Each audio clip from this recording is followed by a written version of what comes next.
in the Capitol to make certain changes, to change certain laws. We were pleading with them to do so. We have been trying to get legislation on the table for years now, and they have not been listening, and that is why it resorted to George Floyd being murdered and so many more other people being murdered. And there was just someone murdered this past week. This past week, we had another man murdered by the Minneapolis police blocks away from George Floyd, where George Floyd was murdered. So we will continue to have these murders happen until there is some accountability, until there is some type of action. The rules have to change. The laws have to change in order for these murders to stop. Otherwise, there will be at some point, I believe and I am afraid that there will be a retaliation, because how much longer is it expected for the community back to be pushed up against the wall, for people in the community, minority people, to continue to lose their lives? It's an inevitable thing. So this is where we're at today. We're here at the state capitol, having a press conference, asking for legislation that has been written to be considered. We're here to introduce them, and we're hoping for some changes. Thank you.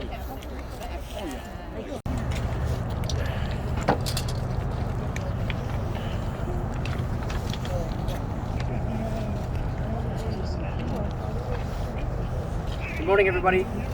My name is Mohammed Ibrahim, Mohamed Ibrahim, and I'm the Deputy Director with CARE Minnesota. And today we have community behind us to talk about a list of bills that is to be introduced in the 2021 regular legislative session. As we know, this summer we've had special sessions that did not bring us sweeping reform as it was described. And we're here to demand real justice, and the justice that all the stolen lives deserve.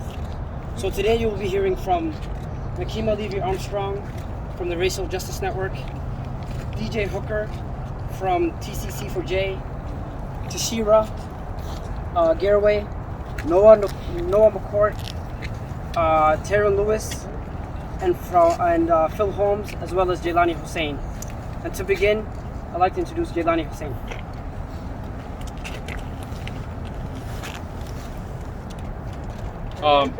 Thank you. We are standing in front today of the People's House. This building behind us belongs to every taxpayer in the state of Minnesota. This past summer, our home became the ground zero for police brutality in America and globally. 8 minutes and 46 seconds we saw and witnessed the worst form of brutality that is tax paid by all of us in the killing and murdering of George Floyd. For many of us who are standing here, we know that George Floyd is not an anomaly. George Floyd represents the history of state violence against people of color in this country, and particularly against Black people in this country. We here in Minnesota marched, protested, and demanded real change. And in the summer, special session after special session, we were denied justice for George Floyd and for the countless number of people who have been killed by police across the state and across this country. While other states began immediately recognizing this injustice and proposing transformative change, our legislators decided to present what we consider to be not a shame, but watered down bills that they considered to be historic. While we saw the killing of George Floyd as one of the greatest tragedies we have all witnessed in our modern time, we saw people all over the world protesting, demanding for change. And while that started here, the real change did not come to Minnesota. But that did not stop us from protesting, from demanding for change. And we thought in Minneapolis that the city of Minneapolis and its police officers may have at least learned a lesson, being those who had in their hands the killing of George Floyd. But we are saddened to know, just last week, the killing of Dolal Eid by the Minneapolis Police Department. It is sadly but timely to recognize that delaying justice is tragic, and that if we delay justice today and in this session that is now starting today, that more lives will be lost. Most of the policing in the state are regulated through the capital as well as in counties and municipalities. So today you will hear from some of the core bills that we would like to see taken on this year, but we know that this system is corrupted from its root, from the police officer having a great deal of discretion to shoot and kill whoever they want, to the prosecutor who fails to hold accountable the police officers when they cross the line, to the criminal justice system that is created to only marginalize and incarcerate people of color historically across this country, to the laws in the book that create the income inequalities across this country. We can be a more just society, and that is what we are demanding this moment. And we believe in the people of Minnesota. We don't believe in these legislators because they have failed and they are part of the problem. But we believe in the people of Minnesota, the people who came out shocked, saddened, frustrated when they saw the killing of George Floyd. And just yesterday, those who came out, and Sunday, who came out saddened and frustrated in the killing of Dolal Eid. And so in front of you, we have bills that would deal with particularly the way that footage is being used. We know right now that those who have killed Dolal Eid choose which videos they make public. We do not want this to continue because this is part of the history of setting up a narrative to undermine the justice that the families are seeking. So one of the bills is to make sure that families have access to the footage immediately within 48 hours. We believe that is part of transparency. If we believe in a just system, then this should be a transparent just system. We also believe in making sure that families have the opportunity to bring forth cases against officers who have killed or hurt their family members. We want the limitation to be removed. We also believe in the people, as I said. We believe in the people, and we believe that it is time for Minnesota to have communities who control the police. Real people who are part of our community, not part of the industry of policing. We also believe in no-knock warrants to stopping this practice. And if you don't know how terrifying that could be, just see what happened to Dolal Eid's family with a false informant who shared information about what was in their home that was a lie that terrorized that family. We saw a 4-year-old disabled child being treated in a military-style operation, and we saw family members sitting out without proper clothes. We saw police officers who, in the middle of this freaking pandemic, not wearing masks, coming into a family's home. This is a knock warrant. Imagine a no-knock warrant, right? The type of intrusion that it creates, and we have seen how deadly it can be, with especially with the case of Breonna Taylor. Listen, and now we believe the use of force by police officers is one of the greatest injustice that has been happening in this country. They can get away with murder, and that is because we have allowed that to happen. And from this day forward, we should completely stop that. And we believe Minnesota should lead. But instead now Colorado has issued one of the first qualified immunity policies, which we believe could be improved and much better. And our state leaders need to step up to the ballpark. And there are many other bills that you'll hear from that we are proposing. But I personally believe the state of Minnesota and the people of Minnesota, it is shame on us. We killed George Floyd. We killed Dolal Eid. We are all responsible. And we are responsible because we have forgotten to use our voice, our power, our vote to bring change. This moment is a historical civil rights movement, and we have an opportunity in this state to lead the nation toward a more just society. And we can do that right here behind this building. The legislators who are now showed up to this building will need to know that the days of this community being not aware of their actions are gone. We are in a post-George Floyd world.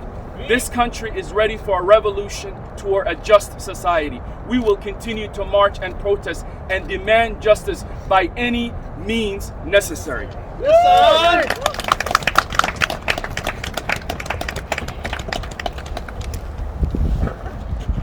Next, I'd like to introduce one of our social justice champions, Nakima Levy Armstrong.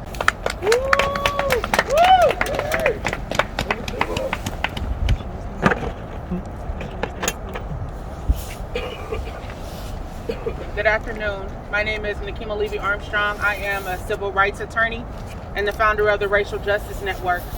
And I'm proud to be standing in solidarity with these activists and community members who consistently show up and serve as the conscience of the state of Minnesota and the nation when it comes to the issue of police violence. What we are here asking for is not unreasonable. We have paid lobbyists who come to the Capitol day in and day out, pushing bills that are not substantive with regard to what the citizens of Minnesota actually need. But these bills that we are proposing today are substantive and will lead to significant change if they are allowed to move forward. We are sick and tired of our elected officials making excuses. It's not that they can't change the system of policing, it's that they won't change the system of policing because they lack the political will, they lack the integrity, and they lack the sense of urgency required to do what is necessary to effect change within this system. We know that this system operates in a corrupt fashion. We have seen time and time again, person after person killed by many law enforcement agencies within the state of Minnesota. And we have not seen accountability, with the exception of one particular case involving an affluent white woman, Justine Damon Rusacek, who was killed in July 2017 by a black Muslim Somali officer. And out of all of the police killings that have happened, that is probably the one that may have been an accident, given the circumstances, late at night, and the officer supposedly thinking that there was an ambush. But in every other incident in which we have seen a person killed by police, it has been intentional. Whether that person has had a mental health issue, whether they have been riding in their car with their significant other and police pulling them over for a busted taillight, like in the case of Philando Castile, whether they're standing at the back of an ambulance checking on a friend, like Jamar Clark, whether they are running from the police unarmed, like Terrence Franklin in 2013, who was executed in the home of a South Minneapolis basement. And these are just a few examples of people who have been slain at the hands of police. And every single time, the conduct of police officers have been rubber stamped by the powers that be. Yes. Every law enforcement agency at the local level has rubber stamped police misconduct and abuse. Listen. We have seen the Bureau of Criminal Apprehension, the very agency that is currently investigating the death of Dalal Eid and the conduct of the officers, issue a search warrant for Hennepin County Sheriff's deputies to go into the home of Dalal Eid's family on false information by an informant. So how is this agency adequately investigating police violence when they're going into the home of a grieving family? What does anything in their home have to do with the actions of those police officers when they shot and killed Dalal Eid?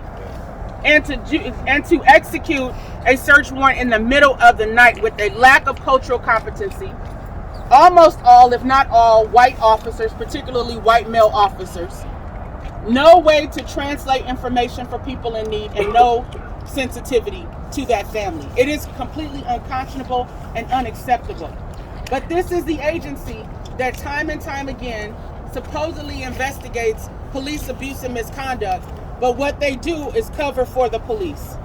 And they fail to release evidence in a timely manner. They are already feeding information to the media surrounding these incidences to help shape the public's perception of what is going on. And when we think about the public, we're in a state that is 85% white. And that is who they are catering to, not the people of color who are experiencing violence time and time again at the hands of these law enforcement agencies. So one of the bills that we are proposing is an independent agency to investigate and prosecute police critical incidents.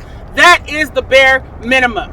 The Bureau of Criminal Apprehension has not done their job. They are untrustworthy. They work for the state. They are cops investigating cops and rubber stamping their behavior. So we need to see these resources for an independent agency that includes not only retired attorneys and judges, but citizens who will look at these issues, take them seriously, and be willing to hold police officers accountable.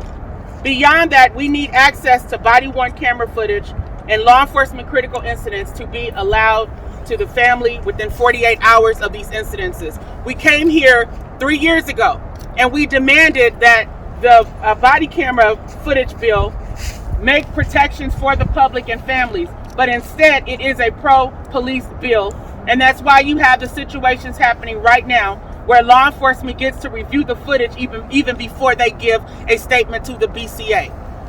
The person who was victimized, the witnesses, the family members, they don't get to review the footage. They have to go off of their memory after experiencing trauma at the hands of police. It's unfair, it's unconscionable, and it needs to change. Again, this is the bare minimum of what we are asking from our legislators to do their damn jobs, and for Governor Walz to step up to the plate and to help hold law enforcement accountable. Thank you.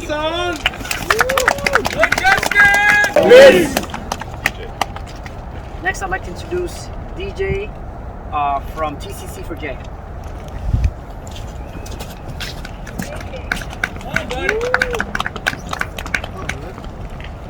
So, we call for repeal of Minnesota Statute 626.89 Subdivision 17, which prohibits civilian oversight bodies from making findings of facts and complaints against police and opposing disciplines on officers.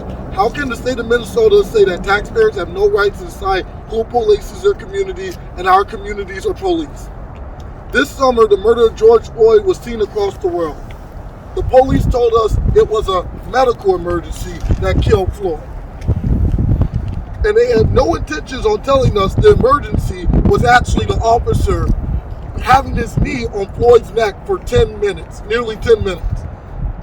Because this is why we need to make sure that we get the video, because they can tell us anything that they want to as long as that they're the only one to see it. Let's remember, the only reason why we had our uprising here was because we had access to the video and we had bystanders there begging these officers to let this man live. That's the reason why this is happening. And we need to also understand that we need the ability to police our own communities. We need the ability to be able to say that we don't want certain officers in here. If you're not from this city, we don't want you here. I don't want your ass coming down from Hugo to come down here and beat up on my brothers and sisters and my moms and dads. And so I want to remind people, we're here talking about policing. We're here talking about getting real change. And we saw a lot of change happen around the nation, right? We saw a lot of places enact actual change. But here, right here, where George Floyd was actually murdered, lynched, executed, we have nothing but silence from behind us. They have blood on their hands. Yes. They failed to act, and we have another young black youth that's dead. As long as this keeps continuing, the blood is on your hands. So what we need to realize as a movement is, I feel like a lot of people are at home, they're sitting down, they're watching this happen, and they're going, oh yeah, good for them, good for them. Come out here. Y'all Minnesotans, come out here. Y'all know about this. I mean, what is it, like, 10, 20 degrees? This ain't nothing new to y'all. This ain't Florida. Get out here. Where are you at? Listen. So we need to make sure that we stay out here, and we need to make sure that we understand that I feel like a lot of people that are still at home, they're sitting there in their house and they're going, you know what? I'm going to wait for the revolution. I'm going to wait here until the revolution starts, okay? And I got something to tell y'all. We're not waiting for the revolution, okay? We are the revolution! Yeah.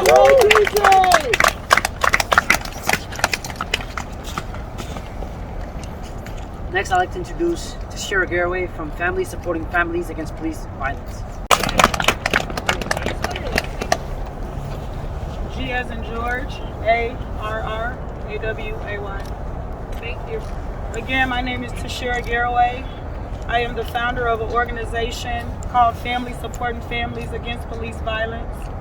I am also the fiance and the mother of Justin Tigan's 14-year-old son. Justin Tigan was brutally beat to death by the St. Paul police and thrown inside of a trash dumpster August 19, 2009. Since 2009, I have fought for justice for Justin, and now I am helping to support families and to come in solidarity with other families that are going through the same pain that I have endured, as well as Justin's mother and his brothers and sisters have endured for the last 11 years now. Before George Floyd was murdered, activists such as Nakima, Jess, Michelle Gross, and many other activists in the community, many more activists, were inside of this Capitol along with our families, pleading for legislation to get passed, for the statute of limitation of wrongful death to be eliminated, because there should not be a time limit on when someone can bring forth a case if their loved one was murdered unjustly by police here in the state of Minnesota. In the 3 years statute limits, in the 3 years that they give us, let's remember that families are mourning. So imagine your loved one being in a dumpster, your child, and in that time you are mourning. While you are mourning, the police are illegally holding on to evidence that you need to bring forth to fight for your loved one. They are also sitting outside of your home and following you with your 3-year-old child in the car. They are sitting outside where the little brothers and sisters are playing outside, harassing the families. The BCA is working with the police along with the forensic pathologists to cover up the murder. I have lived in fear for 11 years.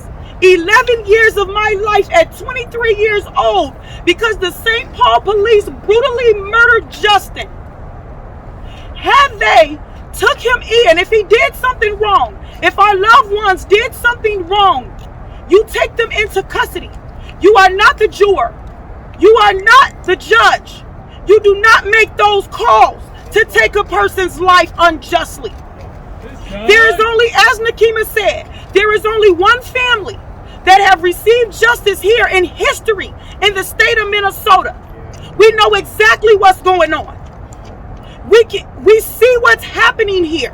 Why is it that only the white family gets justice when all of these murders of minority and indigenous and black people are happening in this state and no one but that family receives justice? You mean to tell me out of 429 murders, over 429 murders, that only one man was guilty? One man? We know the truth. We see the truth, and it is blood on these legislators' hands. We have been on the phone with Paul Gazelka in Zoom calls. Warren Limmer refuses to speak to the families. We have been on the phone with the governor. We have been on calls and meetings with the Attorney General here in Minnesota. And yet nothing has changed. If you don't know what to do, then invite the community in to help you. But instead, you block us out of the meetings. You block us out of the places that we need to be. We know what needs to change. We live in these communities. It's our loved ones that are being murdered. We don't need people from Maple Grove such as Warren Limmer, making decisions for what's going on in the inner city. That's right. We don't need police officers traveling from Oakdale, passing the Oakdale Police Department, the Maplewood Police Department, the St. Paul Police Department, to get over to Minneapolis to murder somebody. He passed 4 police departments to get over to Minneapolis to murder George Floyd. That's right. These people do not know the community in which they are serving. That's why they are killing people. That's why they are hurting the community. And I am afraid if these murders do not stop, if real legislation, not watered down legislation just to say that we passed something through, something real that came from the community, real legislation, statute of limitation, qualified immunity, release the dash cameras. If this legislation does not pass, accountability in addressing the grievances that are already in the community, if this does not happen, you are pushing the community and the families back up against the wall. They come out to the protests and they spit on protesters. The police do this. They switch the narrative on the people that's out there doing the right thing, fighting for what they believe and what they know is right, fighting for human life. They switch the narrative on us. Media, we need you to do the right thing, to show the real stories, to tell the truth of the community that's hurting, or it's your lives that will be in danger just as well as the communities. Because at some point, people are going to start getting hurt more and more and more. I see it coming. I seen it before they killed George Floyd. I was talking to the governor and the attorney general, telling them if there was not something done about these murders and legislation wasn't passed, it's going to be retaliation. Then they murdered George Floyd 5 months later and the place went in flames. Is that what you want? Is that what you want? But that is what you are pushing the people. You are pushing to do. So pass the real legislation that we need, accountability, that the community is pleading and begging for, so that we won't get retaliation. Justice needs to be served. And the only way to do that is to change the laws. And that is what we are asking for today. Thank you.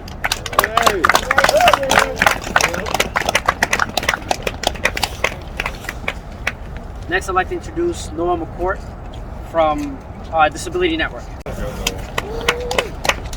As they mentioned, my name is Noah Mccourt, and I'm here representing today the Disability Justice Network.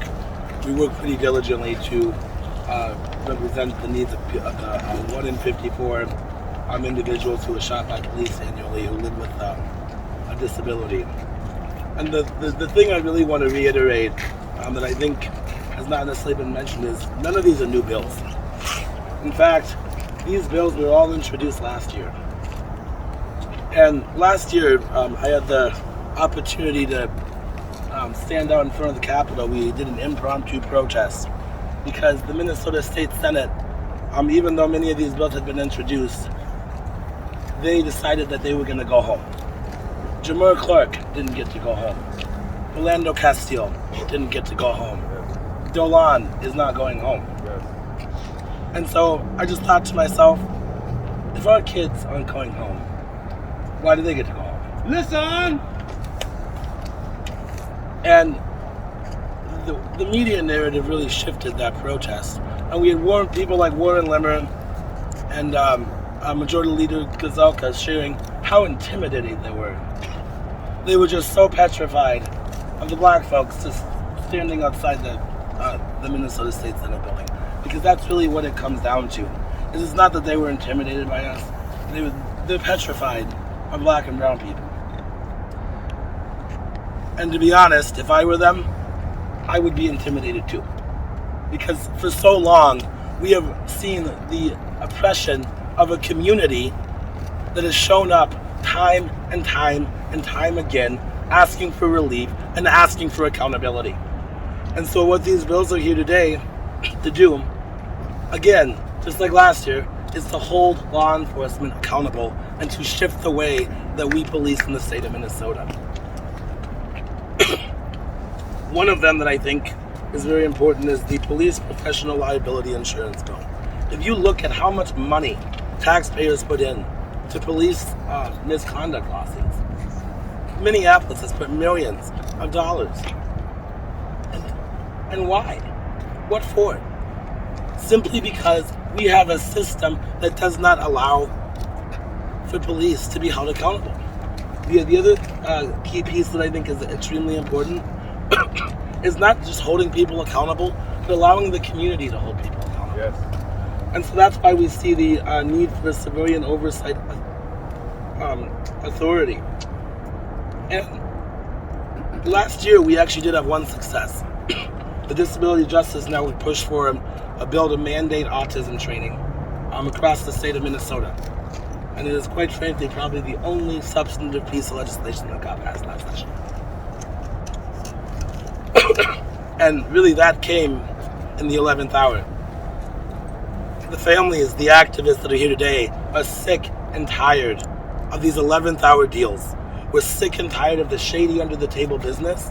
We want accountability. We want transparency. We are sick and tired of saying please and thank you and congratulations for mediocrity. Minnesotans deserve better. Our communities deserve better. The families of Justin Teigen and Kobe Heisler and Jamar Clark and Philando Castillo and every single individual that has lost their lives unnecessarily to police in the state of Minnesota deserves better.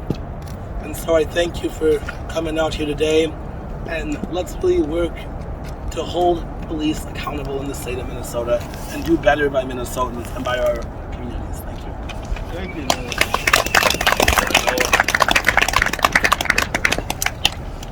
Next, I'd like to introduce Taryn Cruz from Black Lives Matter, Minnesota. Black lives. Amen. Black lives. Amen. Black lives. Amen. In the 60s, our ancestors fought for civil rights. In the 60s, our ancestors fought for civil rights so that we could have the right to vote and so that we could have fair housing. And we still don't have any of that. Today, we demand that those laws be enforced.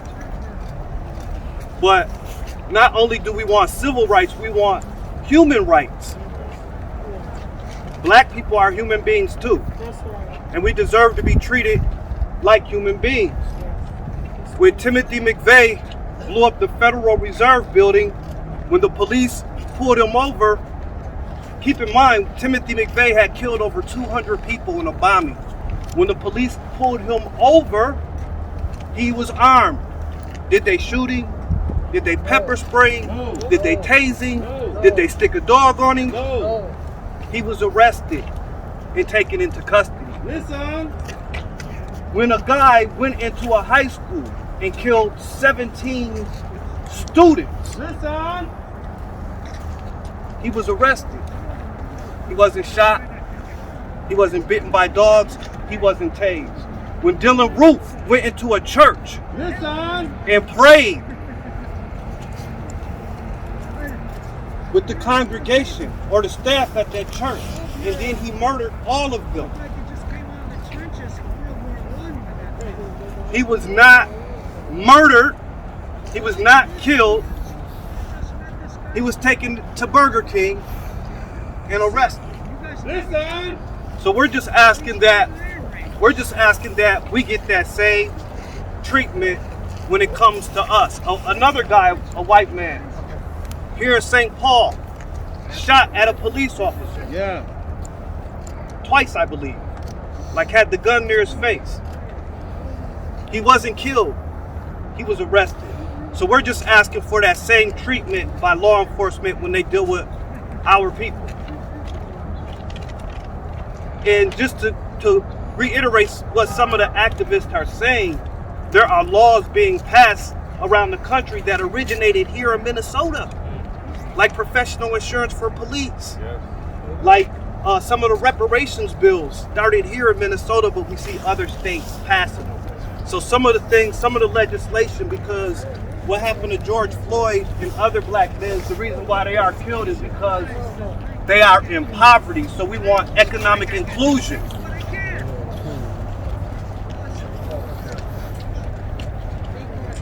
We also want to end the 1033 grant program that gives weapons from the Pentagon to the local police department. Yes.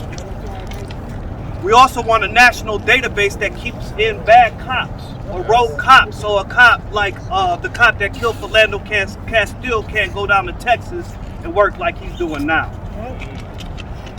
These are just and also we need a bill around economic inclusion or reparations, and that needs to come forth at the state level. It's called the Minnesota Migration Act. Sheila Jackson Lee just introduced it yesterday into the House, and hopefully in St. Paul we'll see some action on that too. So I'd like to thank all of you guys for coming out. I'd like to thank all the activists, Tashira, Nakima, Jelani, Jess, also to the media. We're not here to bash you or anything, but when you don't tell the right stories, you do put yourself in danger.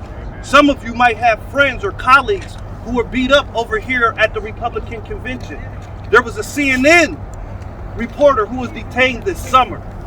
So it's important for you to stand up for our rights, so we can stand up for your rights, and you can stand up for your own rights as well. Thank you.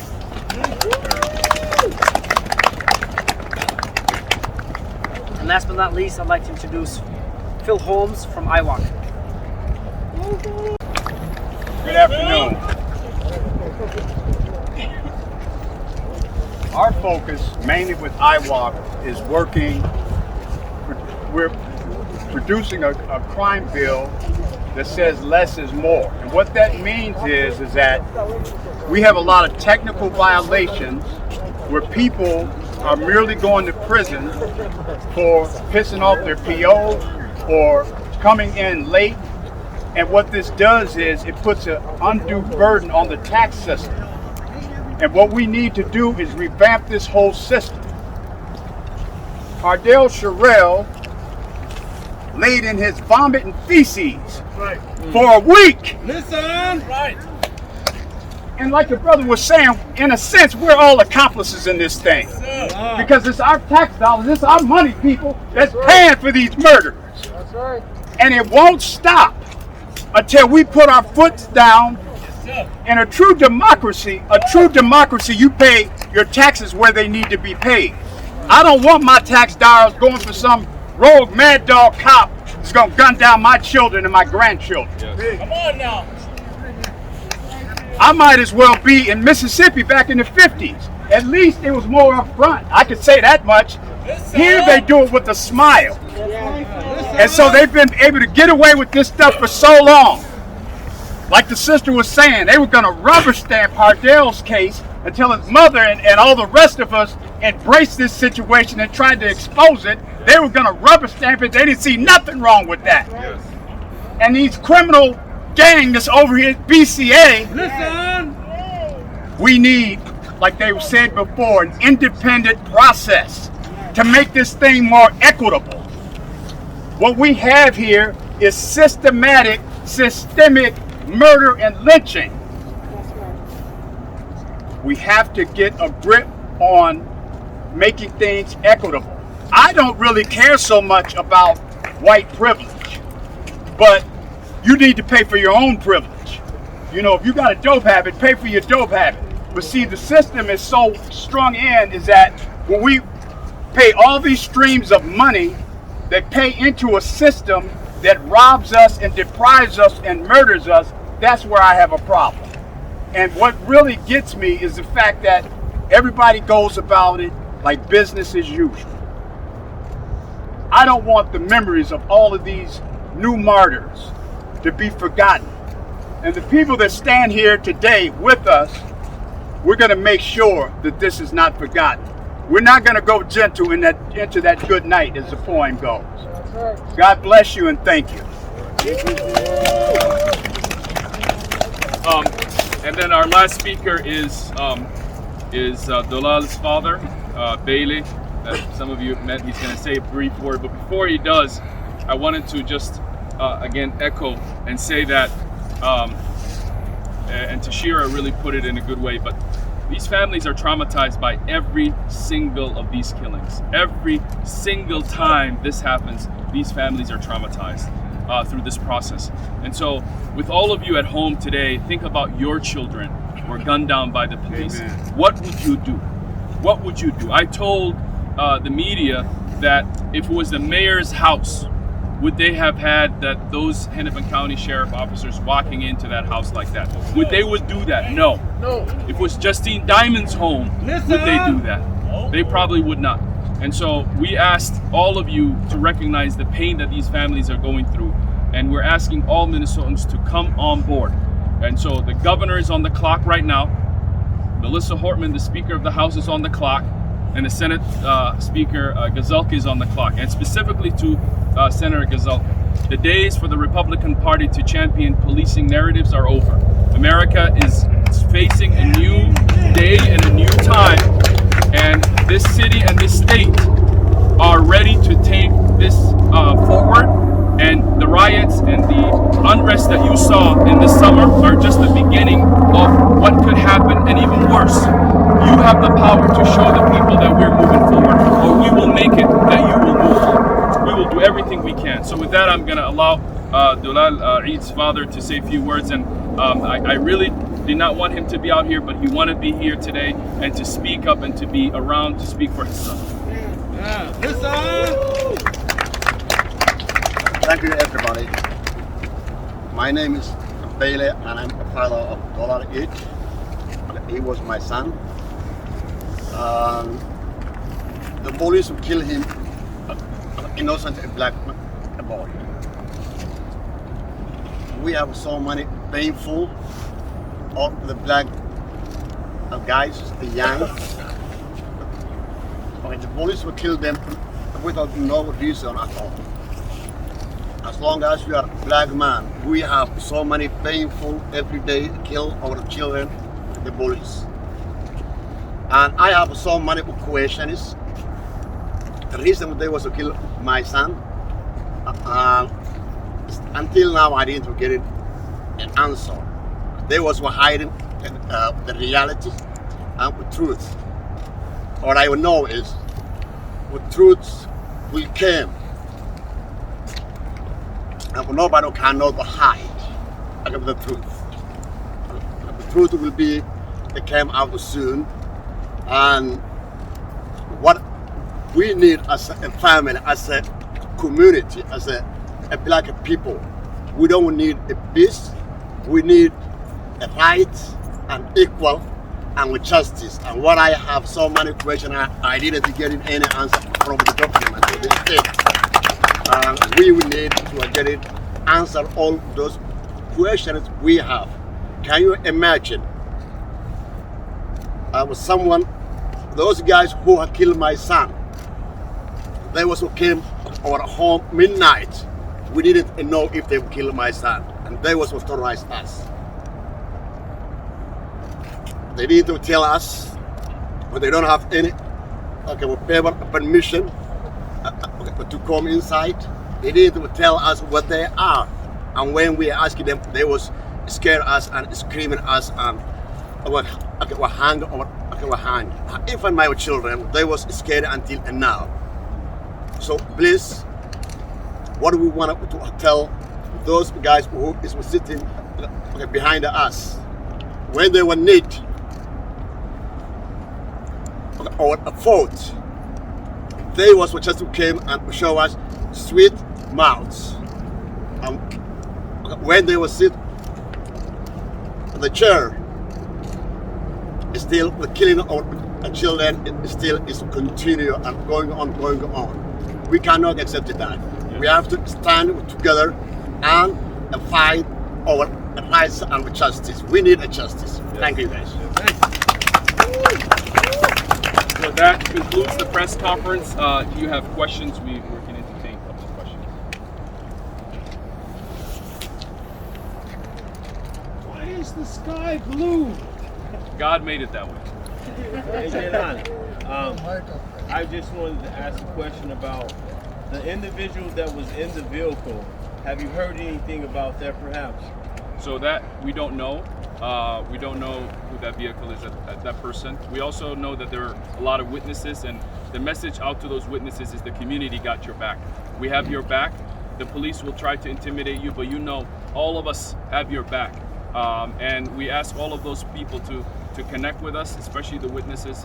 It's important that they come forward because we have seen this happen before with Jamar Clark, where witnesses clearly saw what happened and their testimony was denied by Mike Freeman. And I want to also add that we're learning that the case is being transferred to Backstrom. I consider that one of the greatest tragedy this early. Backstrom is perhaps the friendliest with police. And we know that from the Isaac Aiden case, the way he handled that case, he should have retired a long time ago. This person is not one of the friendliest when it comes to county prosecutors. So we have to recognize right now that the system is so corrupt. They're gonna try to hide. We're seeing it. The media themselves, every day they release their narrative, but every day we learn more questions. And those questions have to be brought forward to learn the truth. So, anybody wants to ask? All right. Also, have you guys heard anything about the footage from the gas station? So all of that is still is going to be gathered. So we're working on that. If anybody has a footage, a community member, live near the area, they should reach out to us, and then we'll make sure that the attorneys have access to all of that. So we really appreciate all of the people that came out. We know that we're in a post-George Floyd world because it did not take days for us to show up. We were there the moments after this incident took place. The community kept that space, and we have continued to do that. And on Sunday, thousands of people showed up and protested, and we're going to continue to do that. Our next protest will be in downtown Minneapolis this Friday, and we're urging all community members to come out and show their support for demanding for justice for Dalal and all of the stolen lives. Where is the protest in downtown Minneapolis? Hennepin County Government Center. What time? 3:30. What day? Friday. Friday, 3:30 in downtown Minneapolis. All right, that concludes. Anybody wants to lead us on the chat? Matter! Black lives matter! Black lives matter! Black lives matter! Say his name. Dalali! Say his name. Dalali! Say his name. Dalali! Say his name. Dalali! If we don't get it, shut it down! If we don't get it, shut it down! We don't get it. Shut it down! All right, y'all. No justice. No peace. No justice. No peace. No justice. No peace. Prosecute the police. No justice. No peace. Prosecute the police.